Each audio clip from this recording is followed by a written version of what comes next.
Human man finds male dragon about to die. His reaction surprises the galaxy. The wind howled through the canyons of Lisker 9, cold and sharp as a blade. Ethan Rell, freelance mechanic and known wanderer, trekked through the rocks alone. His scanner had picked up a strange energy signature, old, fading and faintly pulsing. He wasn't here on contract, just curiosity, and maybe loneliness. Then he saw it. At the bottom of a cratered ridge, half buried in ice and rock, was a massive creature, wings torn, chest heaving, scales once black as the void, now dull with ash and blood. A male dragon, and by the size of it, ancient. It raised its head feebly as Ethan approached, its gold-rimmed eyes locking onto his. Not hostile, not pleading, just waiting to die. Ethan scrambled down the icy slope and stopped a few feet from the beast's head. He should have turned back, reported it, left it to fade away like the government did with anything inconvenient. But instead he knelt. "Hey," he said softly, "you still with me?" A rumble answered him, more breath than sound. "I'm not going to hurt you," Ethan said, holding up his hands. The dragon blinked, and then a voice entered his mind, so old and tired it made his bones ache. "Why are you here, human?" Ethan swallowed. "Because you're not supposed to die alone. Not like this." The dragon's name was Veilzar, one of the last born before the Great Rift Wars.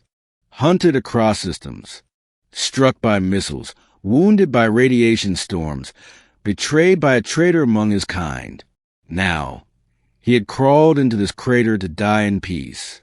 "I didn't come here to be a hero," Ethan muttered as he worked. He'd rigged up a survival shelter beside the dragon's neck, running thermal patches and blood sealants over the torn wing. "But I'm not letting a living legend go out like garbage."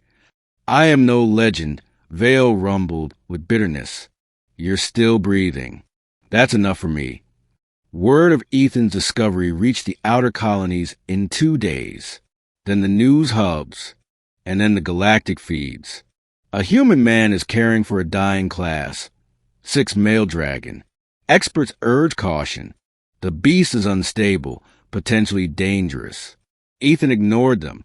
He fed Vale scraps of nutrient gel and boiled root broth, cleaned his wounds, spoke to him like an equal, not a monster. And in turn, Vale began to talk, not just in the mind, but truly speak, of skies burned red, of mates lost, of songs sung in the clouds, now silenced forever. Ethan listened. Sometimes he cried. Vale never commented on it. He just let the human lean against his massive shoulder as stars passed overhead. 3 weeks in, a ship landed, military grade, armed to the teeth. The Galactic Authority had arrived. A woman in captain's armor stepped out. "Ethan Rell?" He didn't move from where he sat beside the dragon's head. "Yeah. We have orders to remove the threat and secure the area." Ethan stood, body tense. He's not a threat. He's dying. He's a war-class apex. Doesn't matter if he's dying. He's still coded as a biohazard. Vale opened his eyes. The woman flinched. "Let me say goodbye," Ethan said quietly. "Please." The captain hesitated, then nodded. 5 minutes. That's all they gave him. Ethan turned to the dragon. His voice cracked. "They're going to take you.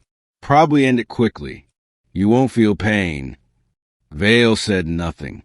Then, slowly, he moved his massive head and pressed it gently against Ethan's chest.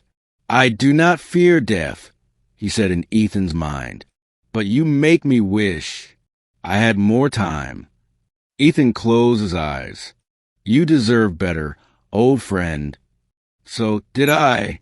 But just as the soldiers raised their weapons, a pulse erupted from Vale's chest. A blinding blue surge shot into the sky. The soldiers fell back.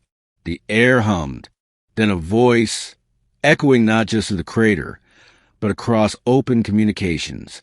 This human has shown what your species forgot: honor. You hunted us, feared us, silenced us. But this man listened. If I am to die, I will die as more than a beast. I die as Veilzar, last of the Black Flame brood, and I choose him as my heir. The light burst again, and then silence. When the brightness faded, the dragon was gone. No body, no ashes, just Ethan kneeling, glowing faintly at the chest where Veil had touched him. The military scanned everything. They found no trace of the dragon. But Ethan now carried a genetic seal, a living echo of Veil's essence fused into his nervous system. Not power, not magic, memory, wisdom, and something more ancient than any human weapon: legacy. The story went viral. The man who healed a dying dragon. The last dragon's heir. Proof of sentient bonding with class. 6 apex life forms. Petitions began. Laws were challenged. New protocols were drafted for encounters with draconic species. Ethan never tried to be a hero, but when the galaxy asked him what he felt in those final moments, he simply said, "I saw a soul that had been alone too long, and I didn't want him to die thinking he was just a weapon." Years passed. Ethan stayed on Lisker 9.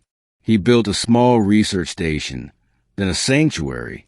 Others came, people who had stories, creatures once hunted, now protected. Sometimes on cold nights, he'd sit on the ridge, and he swore he heard a deep breath in the wind,